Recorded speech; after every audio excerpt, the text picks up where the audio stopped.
Hello gamers, Magehammer here for another episode of tonight on Magehammer's Game Table, and for you I have episode 3 of my solo run through using my 6 Dice Fantasy homebrew game. Last episode, the heroes, Sithine, Elven Archer, Casto Magefoot, Harefoot Spellcaster Extraordinaire, Puncher, Sword and Board Fighter, all discovered that there is a interdimensional invasion going on in the realm of Lord Duvet. And Lord Duvet has put them in charge of running around the kingdom and entering into any of the gates that open around his realm and beating back the invaders that are coming through the gates and invading his domain. To aid them in the battle, he has provided them with another agent who is a dwarven divine caster named Fendelcrash. Fendelcrash has known of the agents but has never really worked with them, but he got pulled off of another assignment by Lord Duvet to aid the agents in their quest to help infiltrate and defeat and get as much intelligence on these gate invaders as possible. Their last mission into a gate, they defeated a boss, I guess for lack of a better name, named the Gobble Goblin, and got information off the Gobble Goblin that informed all of them that another dimension was invading their space. So now it's been a couple of days.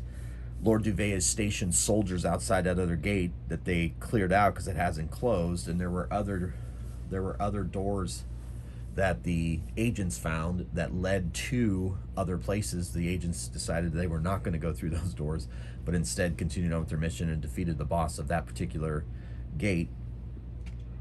Excuse me. And so now another gate is opened, and they have been rushed to the scene by the magic of Lord Duvet's spellcasters to send them outside the gate. And he has soldiers on the way to guard the entrance, but in the meantime, he wants the agents to go in and stop whatever it is that's going to be coming out of that gate before they can raid his kingdom. And so that brings us to a gate. It stands before them, a rift in space and maybe time. And because if you'll remember, the last gate they went through, it seemed like they were only gone minutes to the villagers that were outside of the gate, but they themselves were gone for minutes or even hours. And so they are not messing around and are going to head straight into this gate. They enter the gate, stairway leading down to a T-junction. Well, which way should we go? So they roll a die, and it looks like they're going right. So they go down the hall, and they come to a door after a turn, and it appears to be locked. And Fendelcrash says, I could push it down. And Puncher's like, no, let me do it. So he's going to make a strength test. It's a hard lock holding this door. It's a pretty stout door, so he needs a 6 on one of these dice to effectively break down the door. And he doesn't get it. So they're stuck outside that door. Well, perhaps we'll come back to it in a little bit, says Sithine. If we need to get through it, let's do it. Let's go back and check that other passageway. So they go back, and they head down that passageway. There is darkness in this area, so Casto casts light on his weapon, which is a dagger. And they found another one of those famous side entrances that they found in the other ones. Puncher's like, let me open it. So he goes up, he opens it, and on the other side it appears to be a barren wasteland. Stick-like trees, just a wind blowing, darkened sky, no sun to be seen. I got a bad feeling. And he closes the door. They go through the door there, opposite that gate door, dimensional door, and they find nothing in the room. So, well, I guess I could roll for fun. It says roll a d10, but we'll roll 2d12. 8. They found broken glass bottles, so that's exciting. All right, so they go around the corner looking for trouble, and they come to another T-junction. See what they can find in the hallway. 7. Small patches of dried blood. Well, that doesn't bode well. In the last gate they went through, they ran into large giant snakes and lots of goblins. So let's see what's the main denizens of this are. They're going to go to the right. They go to the right, and it ends in a door. And Casto's like, let me listen. So he walks up, and he thinks he hears voices on the other side. So they go in, prepared, ready to go. Casto says, wait, let me cast Damage Ward on myself. And Damage Ward is DN3 plus Mind Test. Ooh, good. You got 2 of them. You got 2 successes. So that means he adds plus 2d to his defense, so he's currently at 5. He's currently at 4 defense. And Sathina says, yes, I think I shall do the same. So she casts Damage Ward on herself, and she gets 1 success, so she is now at 4d as well. So they're both at 4 defense for the next couple of rounds. And then Puncher says, enough of this. And he punches in the door, and they enter into this room, and they see a passageway that leads across twin pits. And on the other side of the pit, there are 45 a statue. And we're going to say there's 2 of them standing on either side of the passageway up against the wall. They don't appear to be moving. Why would statues move? I thought you said you heard somebody talking. I did, I swear. So Puncher walks across that little causeway there, but as soon as he's halfway across, the statues animate and move towards them. Initiative. So our new party member, Thendel Crash, only has a 1 agility. Casto has a 2, Sathine has a 3, and Puncher has a 2. So roll initiative. The way initiative works in this game, in case you haven't watched any of my other episodes, is they have to make a agility test, and if they get a 4 or higher, they go before the opponents, and if they do less than that, looks like Casto is the only one going after. All right, so the other 3 can decide how they want to go about things. And so Sathine lets fly an arrow across the pit at the statue on the right. I guess it's the left. So she needs 4. She can roll 6 dice with a bow because she's an elf and has a high agility. So she gets 2 successes. And now the statues have a decent defense, if I remember correctly, which should be no surprise since they have stone-like skin.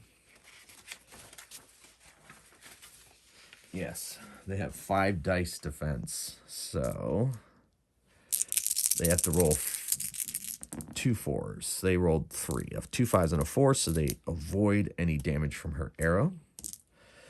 Puncher's already halfway across, so he just finishes it off, and he goes to the one that Sathina did not shoot at. He attacks, he gets 5 dice with his long sword, swings. Oh, that's horrible. So he only gets 1 success. That's probably going to be resisted. It is. Barely, with just a 5. All right. Well, not too dire yet. And then Thendel Crash. He is thinking of maybe he could cast Smite on these things. He's afraid that his hammer may not be as effective against it. So let me check the range on Smite. All right. Smite is a divine. Now, Thendel Crash is wearing chainmail and shield, so that's heavy armor. So he can only cast divine and minor spells. Let me double check the spell. Smite. I didn't get all of my spell cards done. I got most of them done.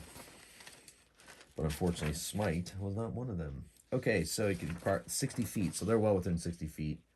Spell creates a bolt of divine energy, encompasses a target chosen when a caster deals D3 damage per success, or 2d3 damage if it's undead, a demon, or devil. So yeah, he's going to do that instead. He's going to try to smite the statue that Athena shot at. So he's across the way. He has not crossed over the bridge yet, but he's well within the 60 feet range of the smite spell. He points his hammer, invokes the name of Kathor, and a light starts to exude from one of the statues. Let's see if it does any damage to him. So he gets a mind test, and it is a 4+ mind test. All right, he only gets 1 success. I'm famous for only getting 1 success on spellcasts. I'll tell you that much right now. All right, so especially after last episode. Poor Casto. Please excuse me. Okay, so you got 1 success, and so it just automatically does the damage, a D3 damage. And so that's 1 damage against one of the statues. We double check their stamina. All right, yep, this is going to be a tough fight. So that one is at that point. And the other one is full quote-unquote health. Which brings us to them. So both statues move and attack Puncher because, you know, he's there. They use their stone-like fists.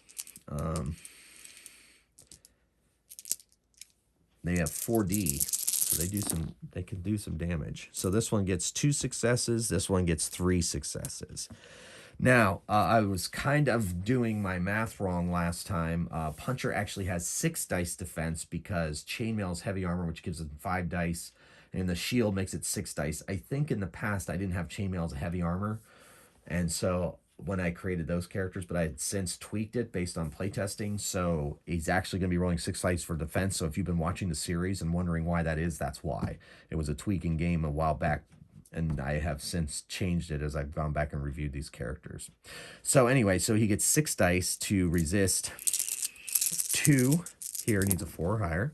He gets a 5 and a 6, so that is, he resists that. And then the other punch is 3, and he does get 3 to resist that as well. So they're unable to get through his armor, which is a good small miracle.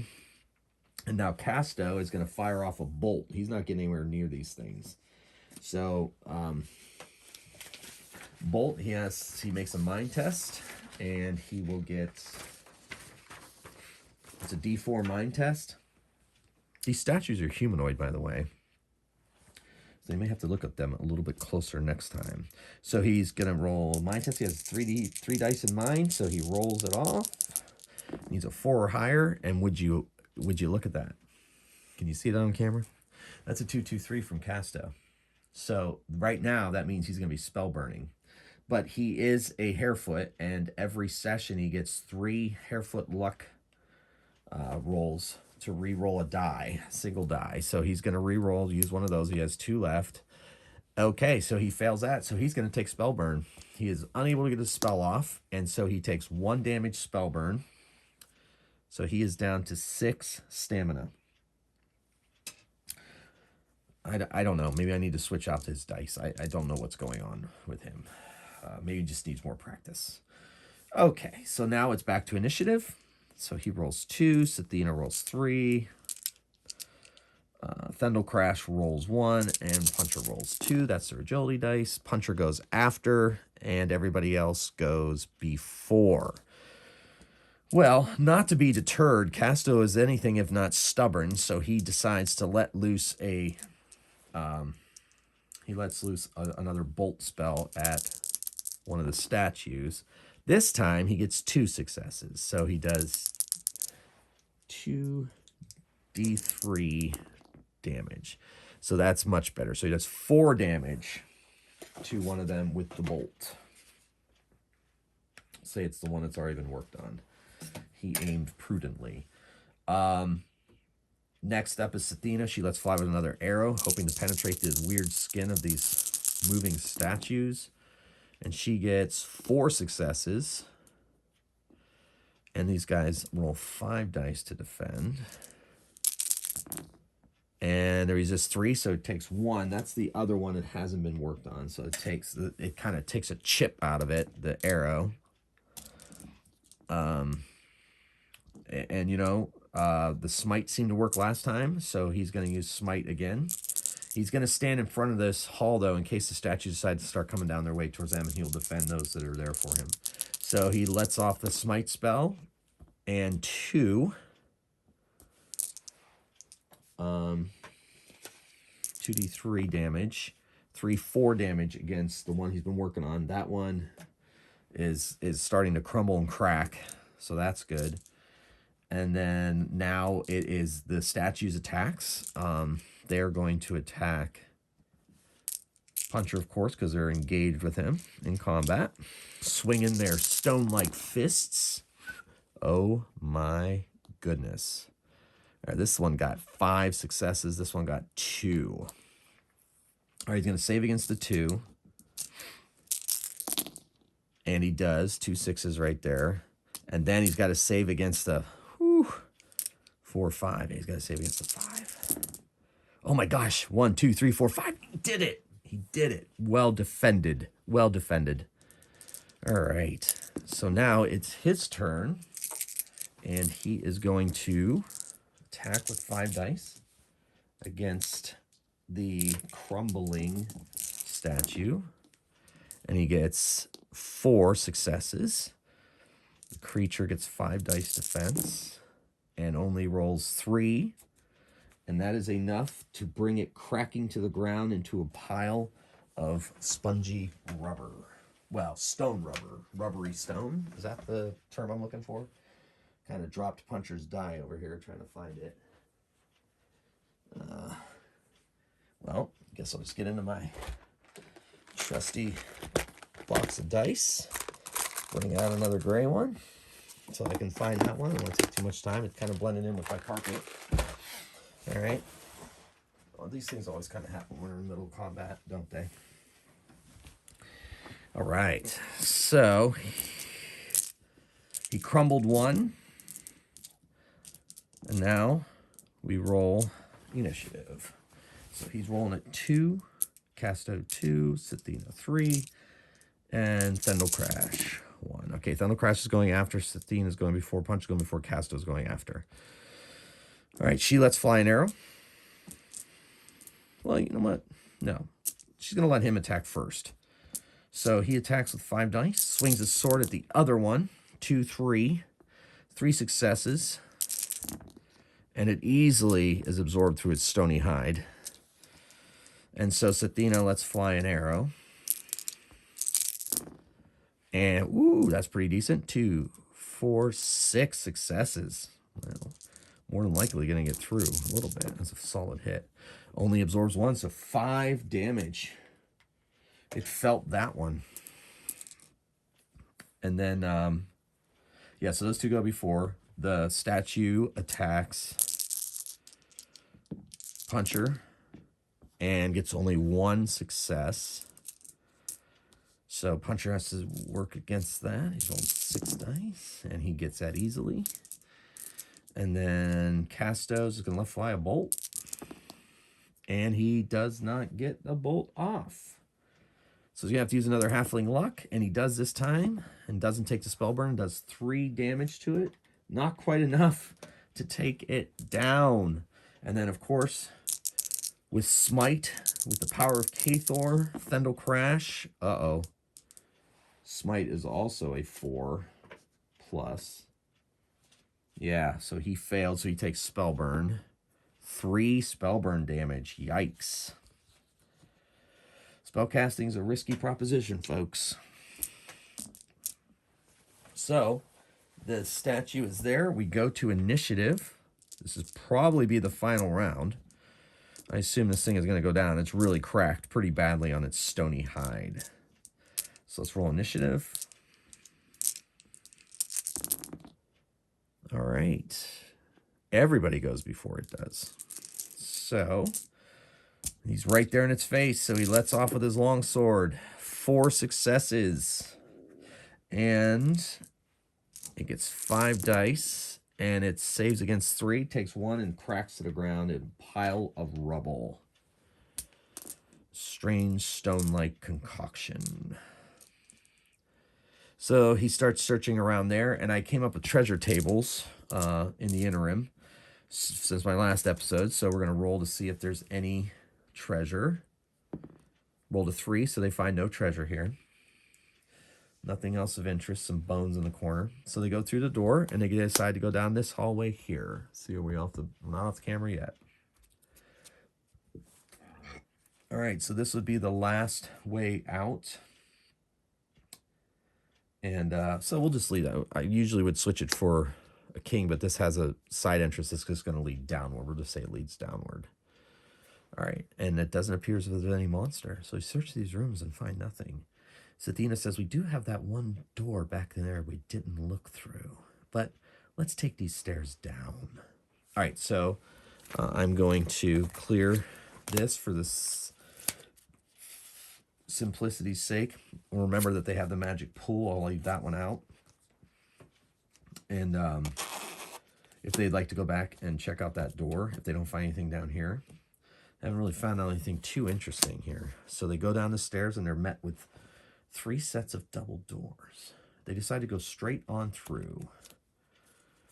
And it gives them a winding passage. We're going to make it go this way. A winding passage. Blood spatters. A trap. Ooh. So there's going to be a trap. Okay, cool. All right, so normally leading the way is Puncher. Then Casto with Sathina bringing up the rear. So now it's the same, except it's going to be Thundel Crash behind Sathina. So Puncher is about to... The trap opens underneath his feet. He has to make an agility test to grab the side of the pit, or else he's going to plunge into the pit. Okay.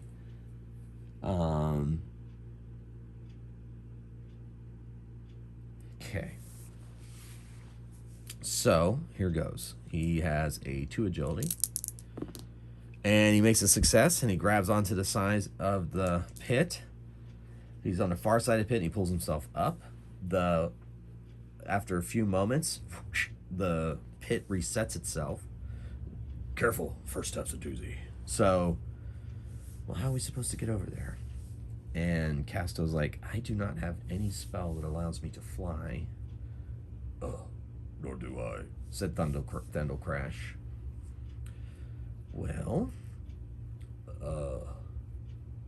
Well, Casto says, I'm probably light enough, I won't trigger it. But I'm going to run and jump anyway. So he's going to make a strength test to try to jump over the pit. And he fails, but I'm going to roll 50% chance that he is heavy enough to trigger this particular trap. So 1, 2, 3, the trap triggers. He gets a 6, so it does not, and he rolls over right by Puncher's feet. So Athena's like, I don't fancy my chances, but I'm going to try to jump. So she's going to make a strength check, and she does it. She makes it over. And Thundel Crash is like, oh, not my cup of tea. And he tries to run forward, and he makes a success. He even gets a 6, which I made it harder for him because he was a dwarf, so he made it. They're all across the pit, but they're going to have to remember it. Casto's like, I believe I need to leave something here to remind us. So he marks it with some chalk. X marks the spot. They go around the corner, and, come to a door. Casto does the usual listen. I hear something. So let's see what he hears. 52. I don't hear anything. He thought he heard something, but he doesn't. All right. So, well, I'll open the door, says Puncher. And he does.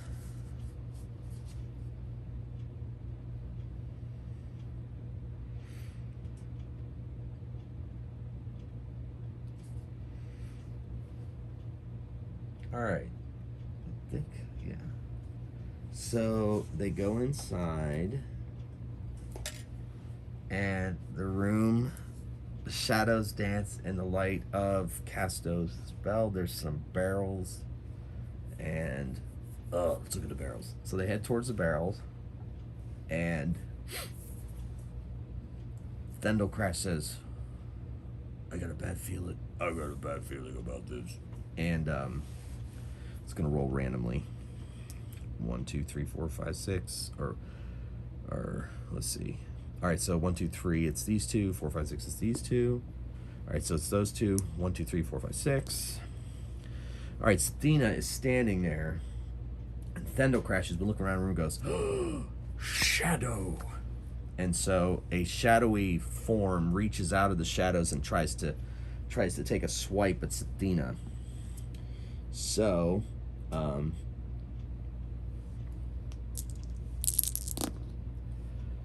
so it's 2, 3, 4. She has to make a defense roll. She no longer has her damage ward up. That's long gone. She makes 1 save, so she takes 3 damage. So she takes 3 damage, and that brings her down to 4, but she also has to make a strength test, which is not great for her. She does make it, thank goodness. Otherwise, things could get really bad for her. This chills me to the bone. Initiative. Castos goes on 2, Puncher 2, Sathina 3, and our man Thendel with 1 die. So Sathina, she's really shaken by that because she's going after the creature, but so is Puncher. So the 2 spellcasters go first. That could be beneficial. So Thendel goes, foul undead. And he tries to turn it with a spell called Turn Undead, strangely enough. And so he does that.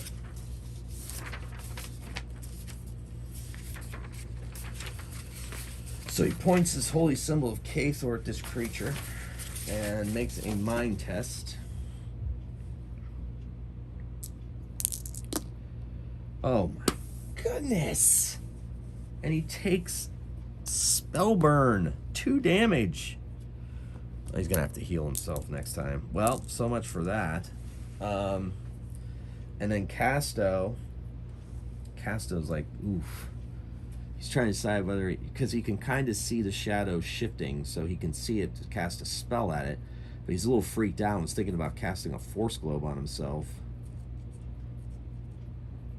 Now, he's got to go with the better part of Valor. He's going to cast a Bolt spell. The Bolt spell hits on a 4+.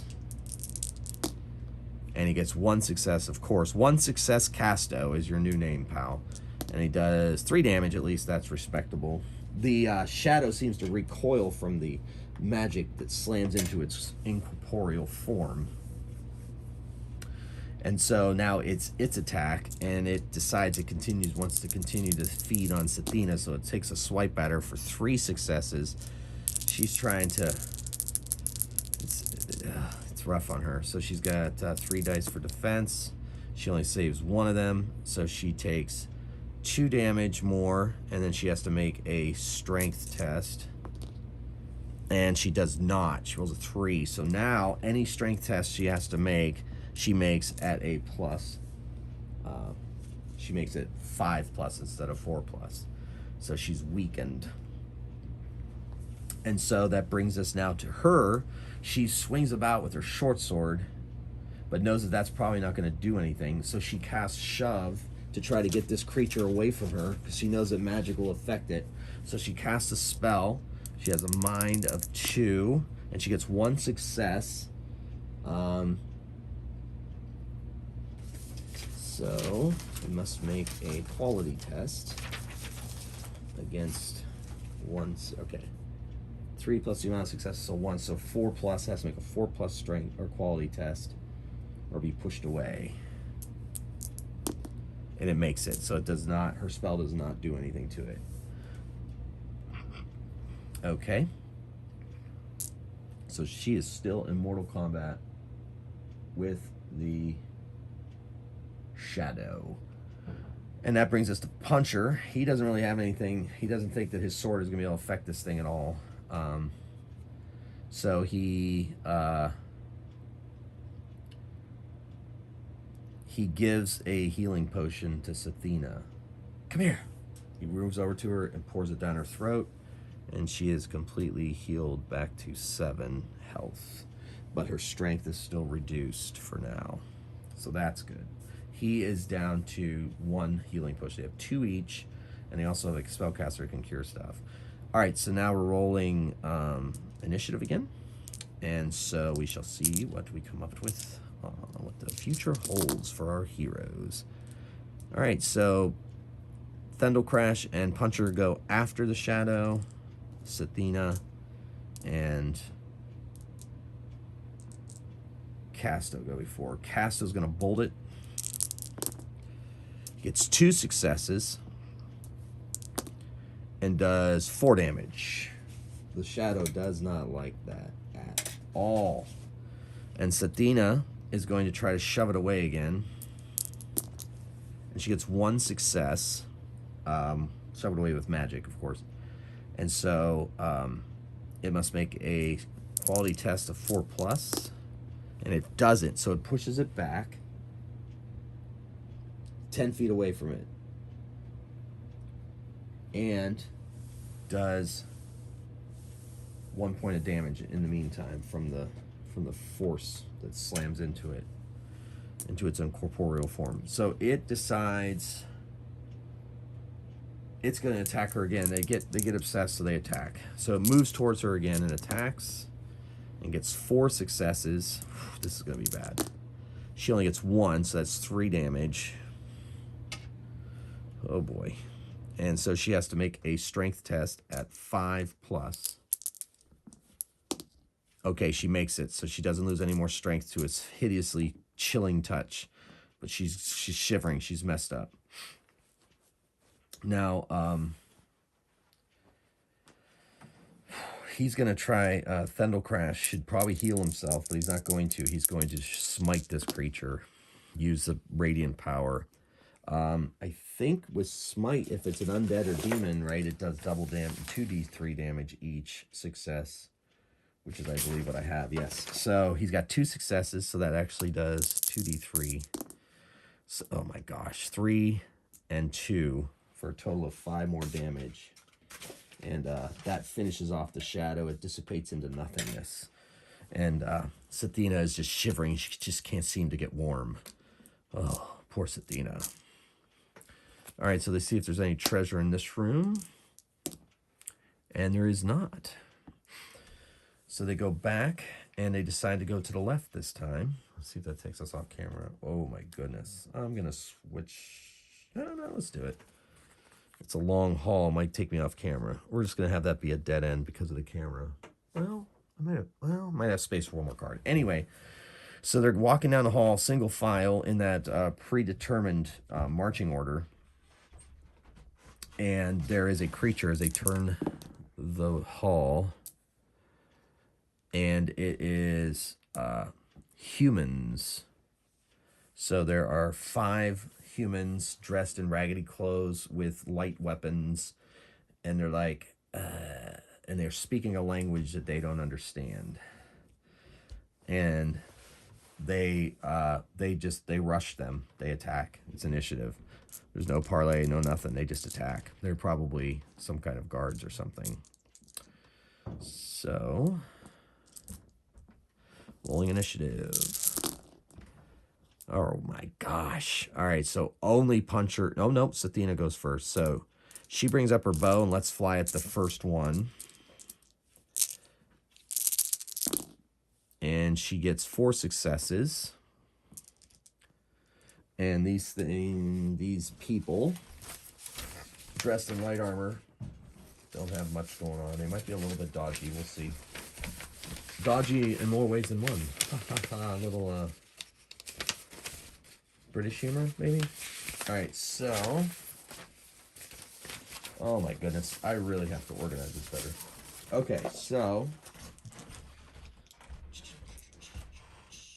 All right, they got leather armor. So, 4 and saves none of it. And goes down. So he takes one down. They're down to 4 bandits left. So, oh no, I forgot. Yeah, Puncher. Right? The 2 spellcasters. No? Well, that's what the dice are showing me, so that's what we're going to do. Puncher rushes forward and attacks. He's running out of patience with these people. And he gets 4 successes as well. And so they...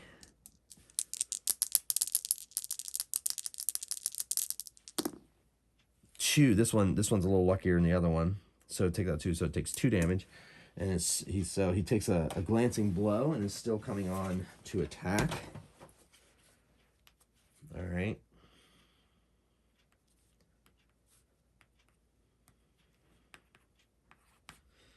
Okay.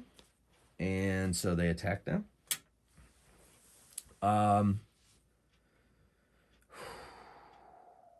I'll say 2 jump on Puncher and 2 slip by him to attack Thendel Crash. So the ones attacking Puncher, they have 2 dice to attack, swords and clubs. Yeah, 1 success. Puncher's armor probably going to absorb this, and it does. Barely. 2 successes. Ooh, that could have been ugly. And the second attack on Puncher, oh my, 4. That's a solid hit. Let's see what your armor can do against that armor and shield. Ooh, he only absorbs 2, so he takes 2 damage. First damage he's taken all night. Ooh, we definitely got to heal him. All right, and then the other 2 attack Thendel Crash.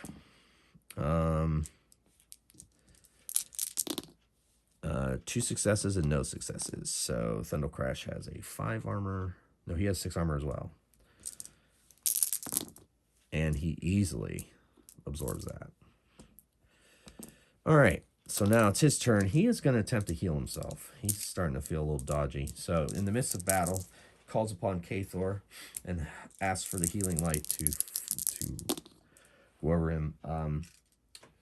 The heal spell is a 3+, I believe. Yeah, 3+ mind test. So he gets 2 of them, and he heals 2d3 plus 2 damage. 3, 4, 5, 6. So he heals himself to full. He's back to 8. And that's his action this turn. And then Casto is behind him, and he casts sleep at these guys.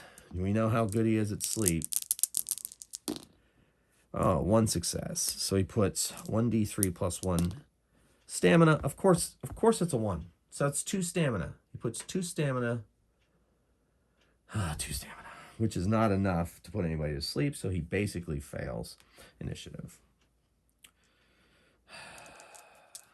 It's getting to be it's actually getting to be kind of funny, really. I mean, you think about it, it's just freaking hilarious. All right. So he goes before.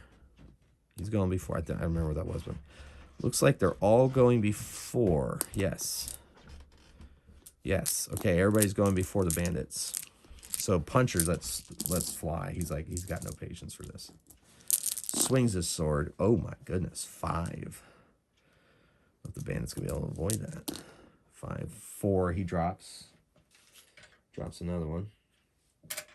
Sathina, let's fly an arrow at the one that is wounded.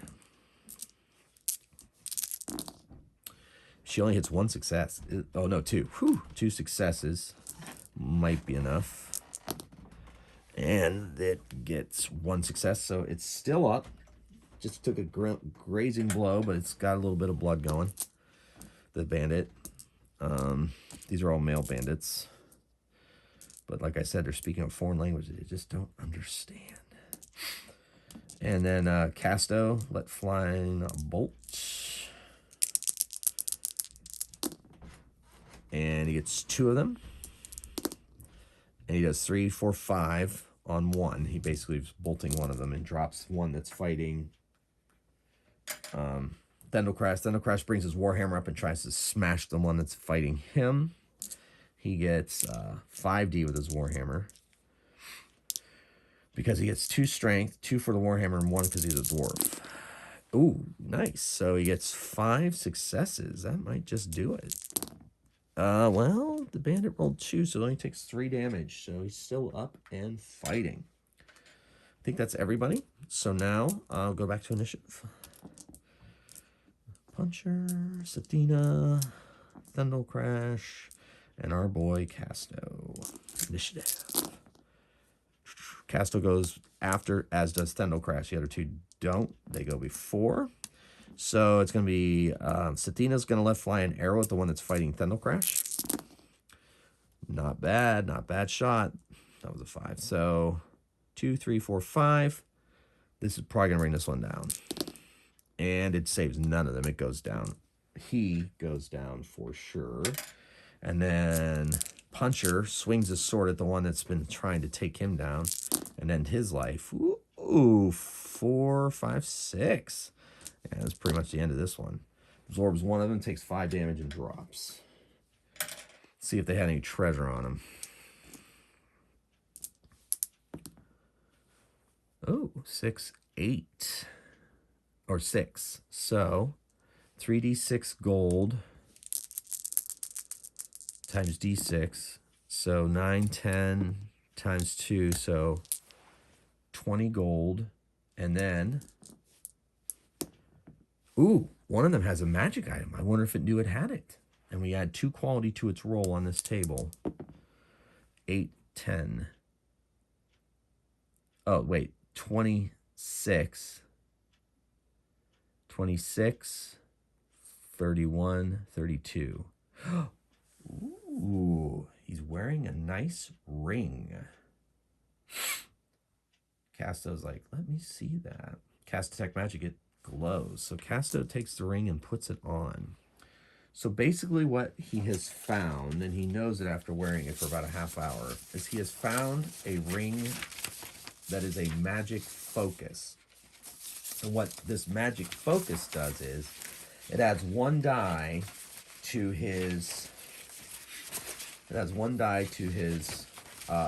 mind tests for spell casting only. Plus 1d to mind test when casting spells. And in this case, it's a ring. So he has a ring magic focus. Let me make a note of that on his character sheet.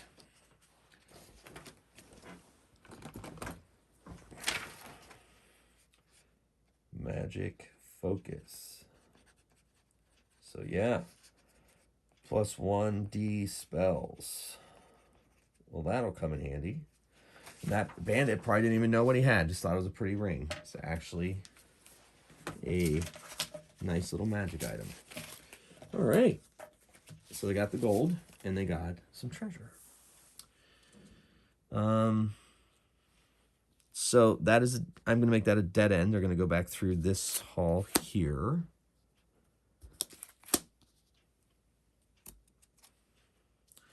It's another passageway. Ooh.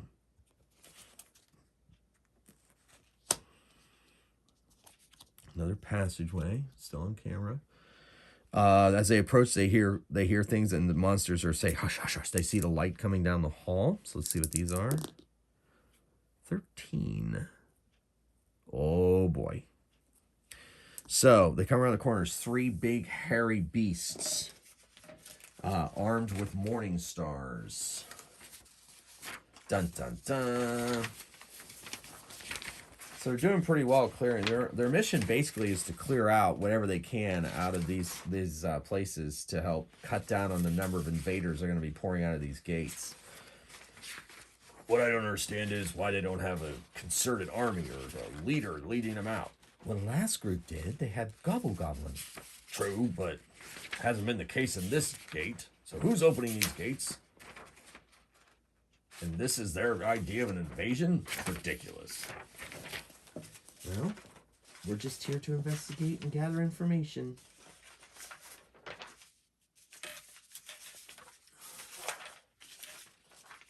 Oh my goodness, why can't I find this creature? Where's my paper? Like I said. Alright, I made a separate page for my spells. And I didn't get all the spells done, but most of them. And now I'm going to have to make a...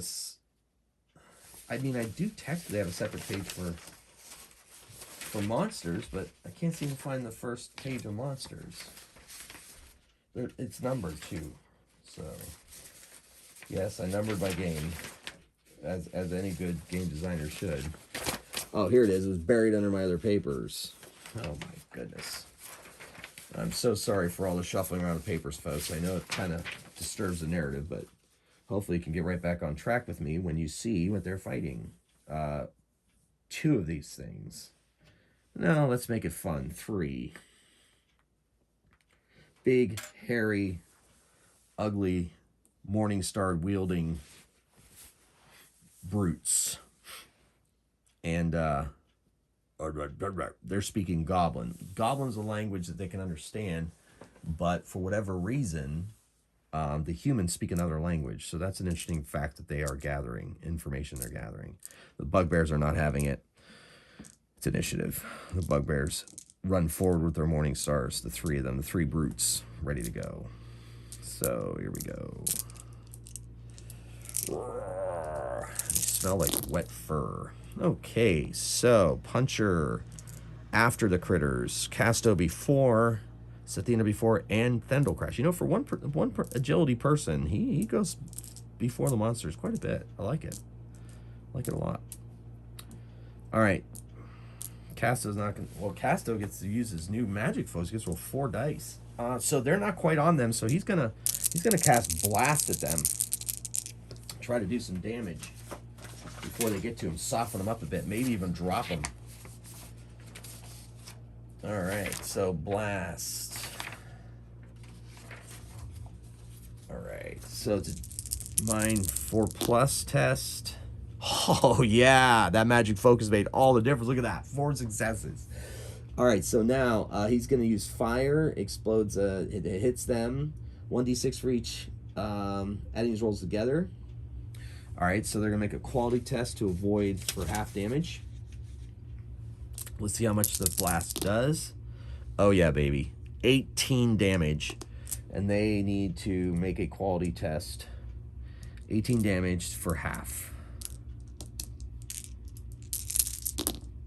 And so 2 of them take half, 1 of them takes full. And what did I say? 18 damage. So that's not... So all of them are fried as they stand. They just drop dead, burning a horrible death. Finally, Casto comes through. Woo! That magic focus didn't hurt either. Sweet. They're going to see if they have any treasure on them. No, they don't. Okay. So, yeah, let's go around this corner here. And it is a corner. Starting to head north. Or whatever approximation of north, right? And so, I think that's still on camera. Yep, good. And here we are, final room. I think this will be the final room of this dungeon. So they go around the corner, there's a door, they open the door, they see some barrels and stuff, and, you know, interesting stuff, but nothing that they're really interested in. There's a hard lock here. How are they going to get through that? Puncher's like, let me kick it down. So he's going to make a strength test. And he gets a 5, so he kicks in the door. He needed a 5. For an extra hard lock would have been a 6. Hard lock was 5. Normal lock would be a 4. Easy lock would be a 3. Anyway, so he kicks in the door, and there's a room filled with treasure. So I can roll the treasure 2d6, and they're on the 2nd level of the dungeon. 6, 7, 2d6 times 10 gold piece, and a magic scroll. So 60 gold pieces. Write that down. And then a magic scroll. So magic scrolls in this game, basically you can put a spell on it and you can cast it, and your skill determines how well you cast it, but you can't get spell burn if you fail the roll. So you make a mind test as your normal roll would do, and if you fail, you don't take spell burn, but the scroll is consumed anyway. And if you pass, and then it goes with the strength of what your roll is. So magic scroll, that's going to go to Casto. We'll see what spell it is.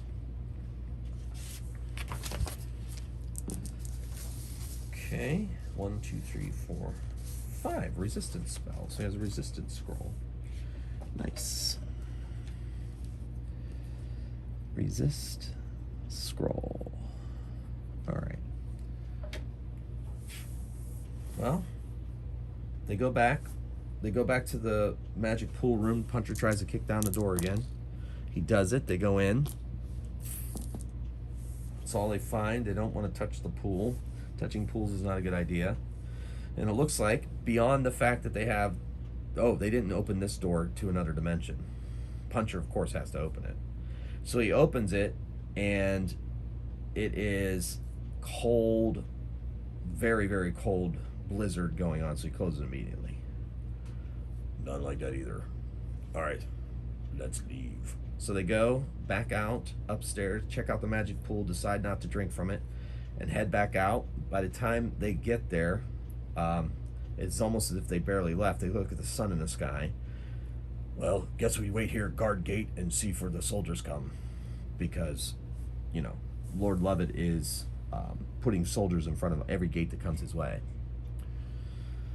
Well, no new mystery has been unraveled with this gate, but there were creatures in there that were preparing to come through and raid the villagers. But there's traps, there's monsters, and there's treasure laying around. Very strange kind of dimensional invasion going on here. Well, that's this episode, ladies and gentlemen. Don't know if we advanced the story very much, but check in next week to see where it goes. Hopefully you're enjoying my system, you're enjoying this game and the narrative and where it's going. And I know I'm having fun, and thank you for coming along on this journey with me. And until next time, this is Magehammer saying, keep on rolling dice and playing games, and I'll see you in the next episode. Thanks again for watching.